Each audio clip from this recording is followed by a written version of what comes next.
Синус, косинус өмірде керек емес деп ойласаңыз, мына бір оқиғаға қарайық. Біздің заманымыздан бұрынғы 6 ғасырда Грециядағы Самос деген аралда Поликрат деген тиран болған.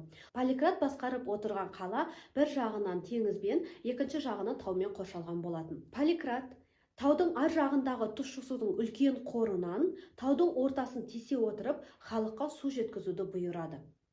Енді мәселе туындайды. Бұл суды туннель арқылы қалаға тіке жеткізу керек еді.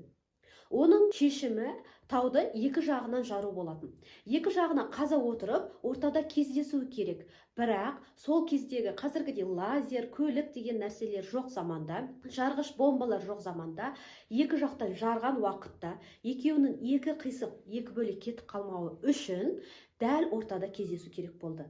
Міне осы жерде Грециядағы Эвполин деген геометрик және құрылысшы болған адам тригонометрияның негізін қолдана отырып, бұл екі кездесудің дәл ортада түйісуін қамтамасыз еткен. Бұл тригонометрия қазіргі заманда құрылыстың әрбір бөлігінде кездеседі.